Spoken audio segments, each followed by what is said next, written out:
Thank you for joining us for the latest in our series exploring performance management in 2024.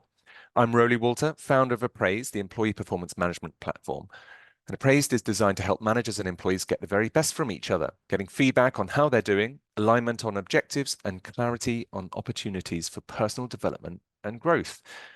And today we're going to be focusing on talent development and succession planning with Steve Dania, who is the Learning and Development Manager at Sheffield Haworth.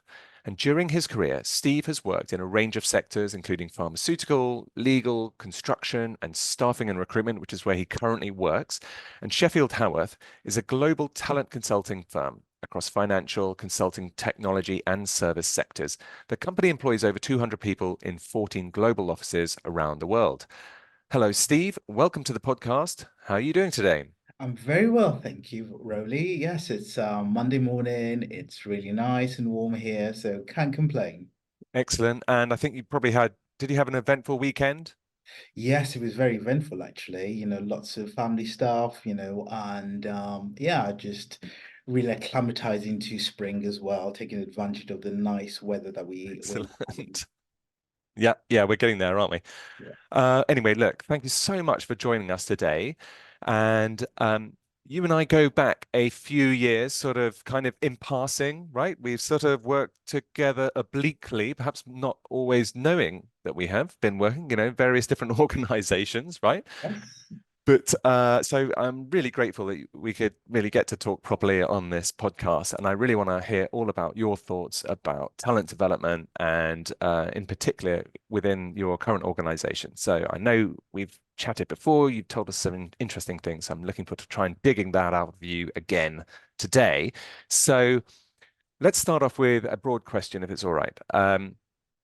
I'm really interested in how organizations can integrate talent development into their performance management processes and how and why do these two things sit together? What do you think about that? A really good question, Roly. And I actually think the two things sit side by side in the sense that actually you can't have one without the other. So, in my view, talent management or talent development, it's about ensuring that you have an organization has the right resources in place to engage, develop, and retain people across the whole employee life cycle. So that's starting from the attraction piece to onboarding through the development piece, and then obviously the retention piece. Whereas, broadly speaking, I look at performance management simply as ensuring that individuals are inspired to work or provide the best outcomes in order to achieve company goals. And so for me, it's really ensuring that the organization looks at what I call EVP to ensure that they're constantly reviewing the EVP to ensure that they're attracting the right people, they're developing the right people, they're motivated in order to ensure that they are contributing to the strategic goals. But actually, from a individual perspective, it's not just one-sided, as in the individual is contributing to the organization's success. It's also about ensuring that the individuals are getting something from that transaction, be it career growth, development, motivations, job satisfaction, whatever it may be. So that's how I see those two interconnecting. And I think the piece that glues those elements together is the people manager, because for me, I look at people managers very crucial to ensuring that they have the tools to motivate and inspire good performance. Yeah. I mean, it should be a sort of win-win, right? For Oh, it's two, absolutely. yeah, If done well, I have to say, if done well. yeah. Just for the listeners who aren't aware, what could you just describe EVP and yeah, what that is all about? Okay, EVP, employee value proposition. So Yeah. broadly, it means different things to different people. And so it could well be that it's the organizational culture, in terms of actually how do people buy into the culture of the organization. It could well be that it's around the reward and recognition. So the salary, the bonuses, whatever it is. It could well be the content, the job satisfaction piece, which covers a multitude of sins. So from actually ensuring that the competencies are there for people to ensure ensure that there is progression through to things like, learning opportunities, etc. So Mm. it really is, it would mean different things to different people, but as I mentioned earlier, the role of the manager is quite crucial in terms of identifying what part of the EVP they need to be inspiring the individuals to achieve. That's right. And it's very often it's up to the line manager is the conduit, right? Is Yes, the enabler, and can deliver yes. a lot of that value. And obviously you're sitting centrally trying to ensure that the EVP is being delivered, but you need to work through your managers. Yeah. And it's constantly changing as well, Yeah. because for us, one of the things that we're looking at now is the culture to ensure that as an organization that is, we have a multi-generational, workforce. And so it really is ensuring that the manager is really able to tap into, for somebody who is a Gen Z coming into the business, what are their motivators? To somebody who perhaps a little bit more seasoned in their careers, to sort of think, okay, how do I inspire you? Mm, Motivations change, and it really is for the manager to regularly check in through performance conversations or career conversations to check that, people's motivations are just not static, because I think they do change as well. absolutely. Okay. I want to just come on to now talk about high potential employees. And have you got any strategies you'd recommend or you've had experience with for identifying and nurturing high potential employees within an organization? And how does performance management add to this? So first of all, I would like to adopt the mindset, or I adopt the mindset that every employee is high potential, and it is down to that special individual, the line manager, to really help unlock an individual's potential. Because I think, gone back in the day, maybe when I started my career, it was very black and white, and it was just, you work really hard and you get this, these are the rewards. And I think actually what we need to understand is the psychology of humans, in the sense that if we can really tap into what really motivates people, Mm, we get them to do their best work. So, for high potential individuals are people who, you know, um, you know, they deliver to the for the business, they consistently delivering to the business, and actually they want more, they're hungry, yeah, so that would be how I would define high potential, in the sense that actually they're the ones who enjoy what they're doing and they give more, and it shows in their outputs and the deliverables. So those are the people who are, recognized as high potential. yeah, okay. And in your performance management process, is there something there that helps to identify that or helps to identify the motivating factors or the driving factors for those individuals that the managers can then use to kind of play to their strengths and to Yeah. help give them that extra energy to get them to Yeah. achieve more and move ahead. Yeah, no, absolutely. So I think it starts with credible objectives and personal Mm, development goals. And I think this is something that we have used the praise to help us identify, mm, or for people to be able to articulate what their annual objectives are, no more than 4 to 5 objectives. And what I always encourage managers to do is to be able to define what the standards of performance excellence looks like, because then that way you're able to calibrate and ensure that people are delivering to the expectations of the business. So that would be one way. And then the rest is just usually, regular feedback meetings, what the individual has to say. So I think what I do buy into as well, that, for me, performance management conversations are a two-way, street, in the sense yeah. that the individual gives the feedback, but they also evaluate their performance based on the objectives that have been set, and they're talking about their successes, what's worked really well, etc. So I think those tools enable individuals and managers to understand who our high potential individuals are. Great. Okay. Well, look, staying with the theme of employee development, what do you think, how should organizations approach employee development so that they can keep pace with the evolving skills and competencies? Right. So for me, I think that's fairly easy actually Mm, in on paper, So for me, it's really ensuring that we have what's called a competency framework, and they need to be role specific where you articulate what the performance indicators are for each of those roles. So very clearly, if done really well, an individual can then look at what is expected of them and then perhaps, through reflection, regular feedback from their line managers, they're able to really be honest about, where their gaps are and say, okay, these are the expectations. I'm currently perhaps on that competency, I'm currently a 6 out of a 10. So then the next question would be, okay, what do you need to do to become an 8? And so it's accessing the internal development offerings, and then perhaps going on to the relevant training courses, or perhaps maybe the individual asking for more opportunities from a work exposure to be able to say, actually, by being exposed to this type of work, I will be able to hone in on that particular skill set in order to be better. great. Okay. Thank you, Steve. Let's talk now, if it's all right, about succession planning. So I know that you've worked in a range of different organizations, large and small.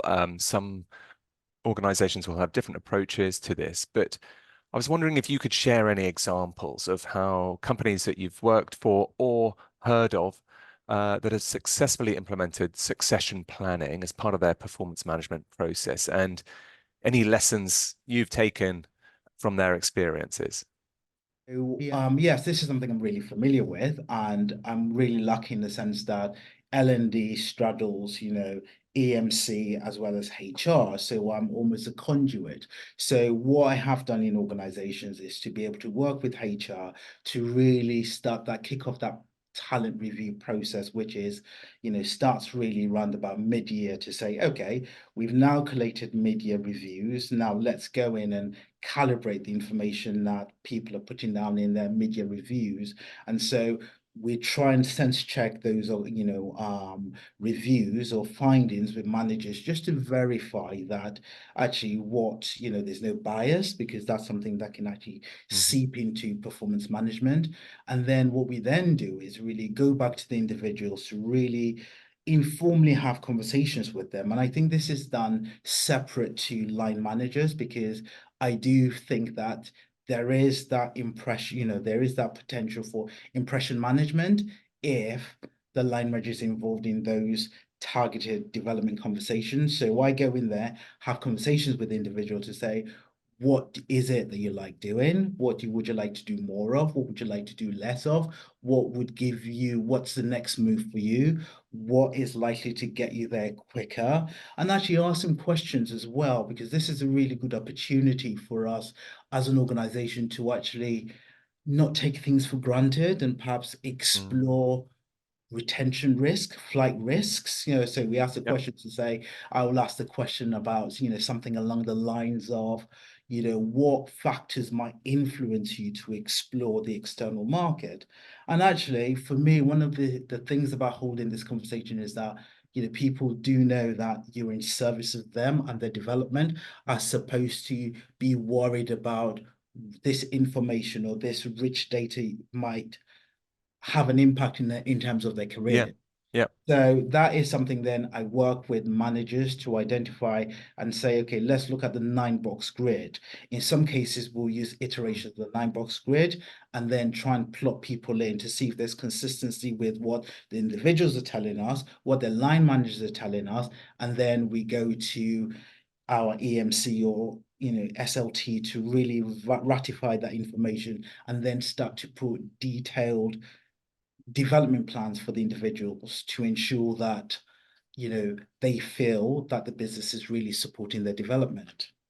I'd love to know, just as a bonus question, how does the SLT approach succession planning? Is it something that you've had to educate, where you've brought the kind of education in and explained the exposure to succession risk or flight risk, and or is it something that most SLTs are acutely aware of anyway, and they are they're sort of delighted, I guess, if you can come to them with some actual data showing the, something that quantifies the succession risk and also succession opportunities, and so that you can actually do something about it and you can measure whether your interventions are having the desired effect. Yeah. Well, I think it's a mixture of both actually, because I've Mm, been very privileged to work for organizations who are quite savvy around talent development. But I think what I can bring to the table is the additional insight and knowledge mm, from other organizations, because there are times when, I actually prompt, I have to prompt SLT to say, well, these people are great, and by your own admission, they're going nowhere because they're committed to the business. But what if that proverbial bus were to come running mm. down the road? What happens? So he's really trying to get the business SLT to recognize that we have to future-proof the business. And so I think with that kind of lens that I bring to the table, they're more receptive to thinking, actually, it's not just, there are many facets around retention and succession planning. And I think one of the things you mentioned earlier on about, okay, what are the risks to Yeah. succession planning? I think some of the risk, and I'm yet to find organizations that do this well, is on one hand, you want to be very open and transparent about these processes. But at the Mm. same time, what you don't want to do is you don't want to create anxiety amongst Yeah. employee network, because sometimes people are quite cynical. So Mm. when you go around asking questions, the next Yeah. there's a danger that people might be suspicious about what you're doing with this data. Yes, So that's right. there Yeah. is a fine balance between being transparent, but also thinking about the business to say, we need to future-proof the business. So we now need to look at what's called, or undertake what's called, workforce planning, just to ensure that we have people with the right skills, with the right, in the right places, doing the things for the business to be successful. Exactly. And I think you're right. It's a fine balance. And certainly as from what we do, we try to do what we can to separate out the conversations around you and your performance, your progression, your development, and what can we do with you as an employee to help you achieve your goals and create that kind of win-win Yes. for you and the organization. We try and kind of separate that out from, like you say, the workforce planning, which I think everybody understands is an essential part of business, especially at a larger organization. But you can actually kind of split these things out a bit so that they don't get Yeah. conflated. Yeah. I think that's sometimes often been the problem in the past, hasn't it? When you're Yeah. doing the old school, old style appraisal, and it just feels like you're just being assessed, and the data is just going to be stored on a database somewhere, and some decisions are going to be made because of it. Yeah. No, And absolutely. nobody really liked that. Yeah, absolutely. And actually, you mentioned another thing, actually, it just come to Mm, my mind now. Of course, as you talk about high potential talent, yeah. there are likely to be people who are low potential as well. And I think sometimes succession planning or talent management can make people more anxious. And I think what Mm, we want to do and what we encourage managers to do is that actually it is the right thing to do to identify high potentials, as well as people who perhaps need a little bit more time to get to where we want.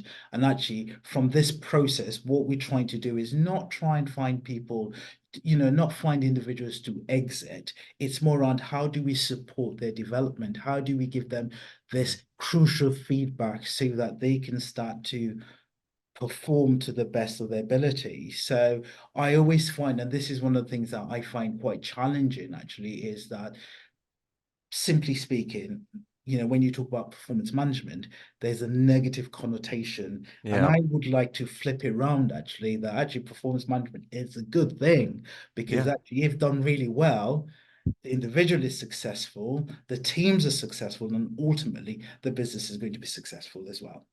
Yeah. Absolutely. So I agree. I think any negative perceptions around the word, just that phrase, performance management, we need to turn that around and just keep highlighting the benefits to everyone, and be explicit, and this is about what we're trying to do, which is create that win-win and deliver on the EVP as much as we're trying to give the organization what it needs out of Indeed, their process as well. indeed. Cool. Steve, thank you so much for your time today. It was really great to have you on and to hear some of your thoughts, a bit more of your experience. Now, look, you could tell us so much more, I know, but we don't have time for that. So I'm just wondering if anyone would like to get in touch with you, what's the best way of getting hold of you, do you think? Well, I'm on LinkedIn. I've got a profile Okay, on LinkedIn.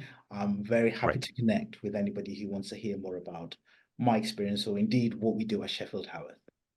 Thanks again, Steve, and thank you for listening to this podcast. There are more in this series, so please feel free to scroll back and listen to any episodes you might have missed. And we will be back next week with a new episode. Thank you.